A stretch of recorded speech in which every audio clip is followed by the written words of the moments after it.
All right, here in the final round, we have the choice again. Yeah, this is a keepable hand. Tormenting Voice actually looks good in this hand, so that's nice. So if we miss our land drop, at least we can, I don't know, ditch something. I actually don't know what we ditch. Maybe the Sultai Flare? I don't know. That seems weird. I guess next turn, to be honest, I'm a little tempted to play the Tormenting Voice if I don't draw a land. But maybe even if I do draw a land, I play the Tormenting Voice. Not sure. Embodiment of Spring. All right. It's acceptable. All right. Well, definitely playing Tormenting Voice. Now, what do we discard? Well, I guess the Flare could do the Arc Lightning. Could do the Savage Punch, but I don't know, man. That's tough. I'm going to do Flare.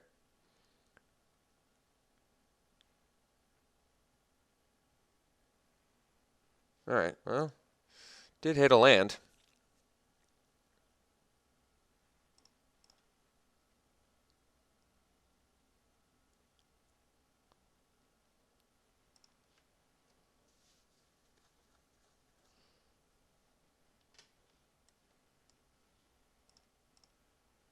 So he doesn't have a green source to do the embodiment yet.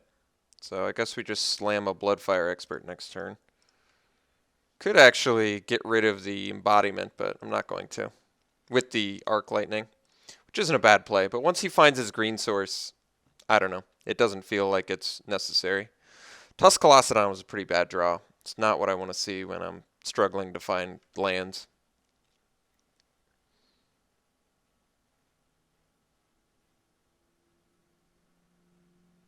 All right, so now I think I just Savage Punch the Morph and attack for 6. Guess I don't have to, but it's not bad. I guess if this is a Ruthless Ripper, that's not as good. Could Arc Lightning it. Maybe that's better. Yeah, let's Arc Lightning. Because that way, if it's a Dragon's Eye Savants too.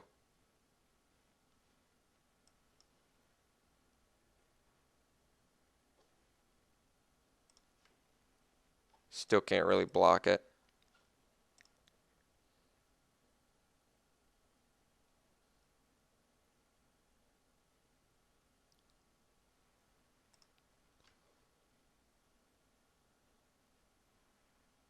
All right, the Tracker, which isn't that great of a spell anyway. The reason I didn't use the Savage Punch there is, well, I guess the main reason I didn't use the Savage Punch is that I can kill 6 toughness things with Savage Punch, so it seems better to save it.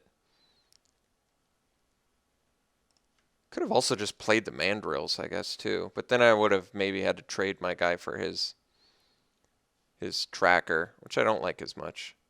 All right, so now I can attack. He can throw away his embodiment. And then we'll follow up with a Mandrills. Jeez. Well, I guess Barrage isn't the worst draw.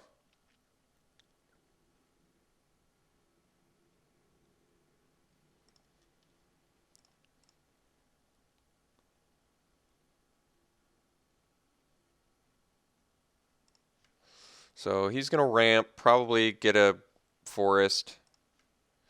We'll play a Mandrills. And we're in decent shape at that point. Except we're still missing land drops. He didn't even get... He's just 5 color. All right.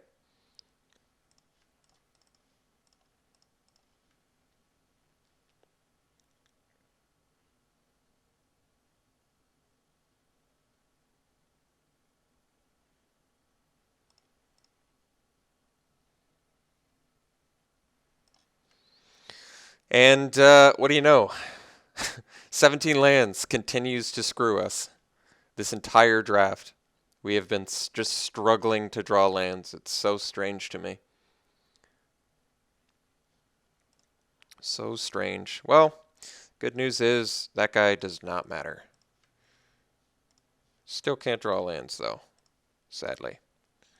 So we get in for a pretty insane amount of damage.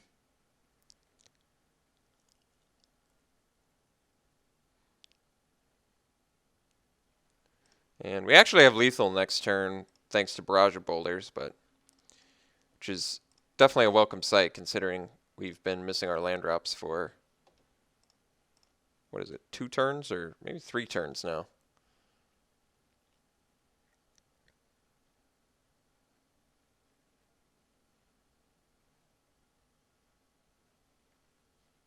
Oh, Abzan Guide, you say.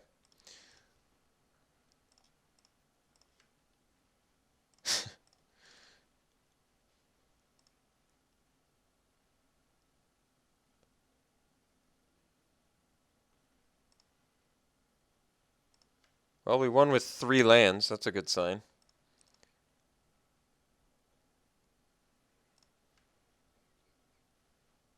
So our opponent is 5-color play cards I wish I had, like Snowhorn Rider. Do I go up to 18 lands yet? I don't know. It didn't work out for me last time. Tormenting Voice did its job this game to at least get us to our 3rd land, but I'm telling you, it's deceptive that I'm telling you, it really is strange to me that we're having that many problems with 17 lands. Look at all that we can do with 3 lands. I mean, we just won a game with 3 lands, so I know we can do a lot with 3 lands. But the thing that's blowing my mind is, why are we only seeing 3 lands? We should definitely be seeing more.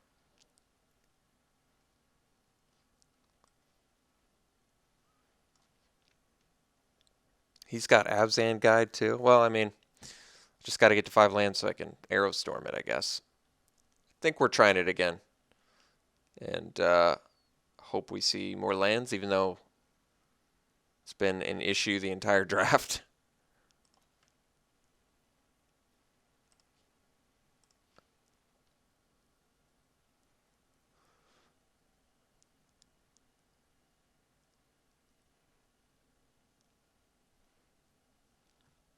No green source makes this awkward, but I think I keep. Because at the very least I can play a Bloodfire Expert. And if I draw a green source, then at least we can jam out a Smoke Teller on. So like Forest off the top here would be pretty nice. Not quite. So now I guess we go Expert into Flare if we can draw a Forest then. It's not bad. Alright, so he's playing multiple banners, but he's 5 colors, so it makes sense.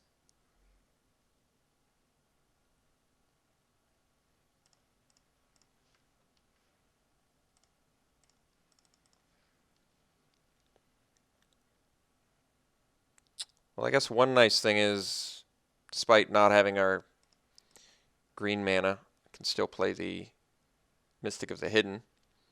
Potentially start getting in with that. And Arrow Storm is at least good against opposing Abzan Guides.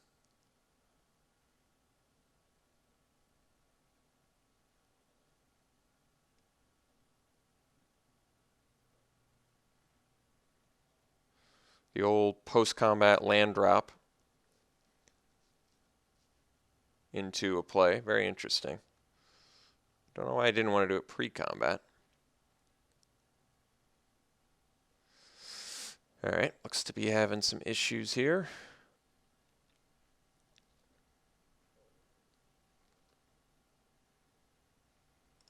And a Morph guy. Alright.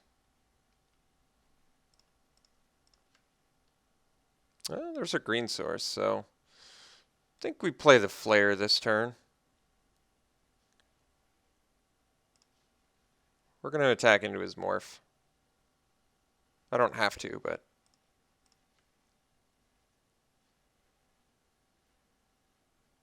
Alright. So now we get a green source, play the Flare, and then pass. So at least we can start jamming these Arrow Storms now. That's a good sign. And I can get that Mystic of the Hidden down. I can just cast it next turn. Get an unblockable dude. We'll see if that's an Abzan Guide. If it is, I'll just Arrow Storm it. And then get in for 7.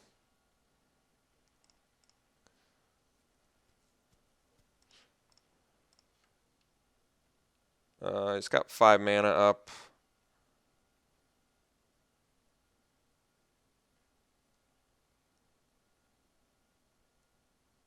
Kind of feel like waiting. I think I just want to hardcast this. Well, I was going to say hardcast the Mystic, but I guess technically I could morph plus play Smoke Teller. Could also play Smork Teller and see what this morph is. Could just burn it away. I kind of want him to pay the money, the mana for it. I think I'm just going to burn it away. And attack for 7. Is that the best, though?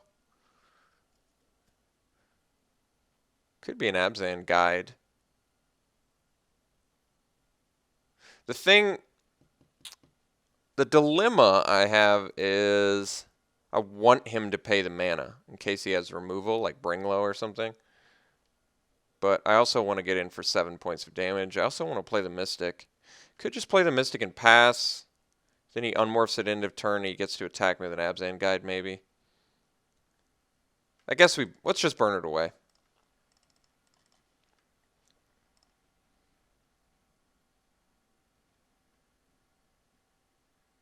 That way, if he's got like a Feat of Resistance, we'll have him play it. And then he probably can't unmorph, so we can attack with our Flare. If he unmorphs it, it's likely it was an Abzan guide, so I guess I'm happy I got rid of that. If he has removal, he can deal with our guys, but now he can't, block. The reason I use the burn away is because the Arrow Storm can hit the face. Alright, he didn't have removal, so that's pretty good. Now we're just 2 attacks away from killing him with Arrow Storm. He has to do something pretty big here.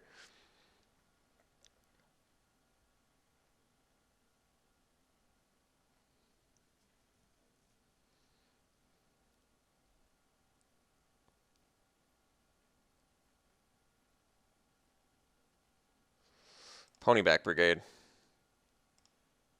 It's actually not that big of a deal. So we just swing with Sultai Flare and begin the Arrow Storming.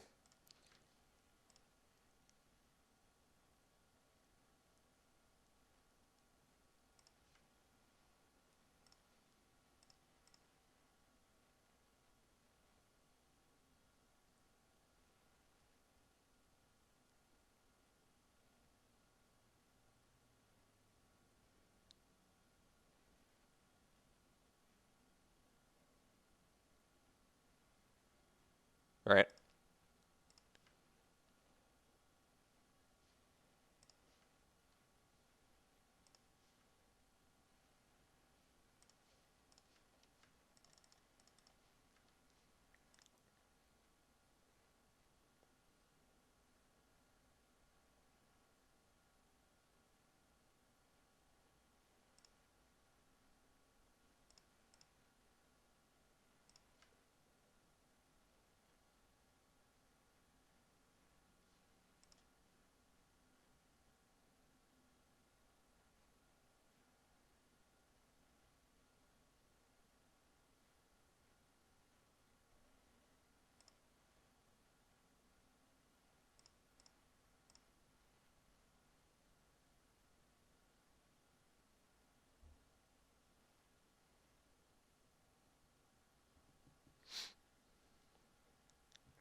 All right. Got 2 rounds. Round 1 was actually close. We just couldn't find the second red mana. Mana base had some problems. Still having that issue of running 17 lands and having a hard time finding lands. I guess that actually worked out perfect in this game. Despite, I guess, we had a color issue. We couldn't find our green source till a bit later. But round 1, yeah. And round 2, well, and game 1 here. I mean, we won with 3 lands, which is pretty remarkable in itself. But, yeah, I don't understand it. I feel like we should have been hitting lands more often in the games that we did not. Our curve was not that high, so it was kind of surprising. So we ended up only losing one round because I knew this deck was good. I mean, all it was relying on is hitting lands enough where you can resolve some arrow storms. It's really all we needed. So this game kind of showed that. But even round one, I mean, the guy legitimately got us good game one with the double creature kill in one turn to get in for lethal. That game was still super close. We were on point to win the next turn. And then game two, it was just a matter of not hitting our second red land and having all three of our double red spells in hand. So just kind of bad circumstances there. But yeah, 2-1 I'll take all day. So we'll see you for the next draft.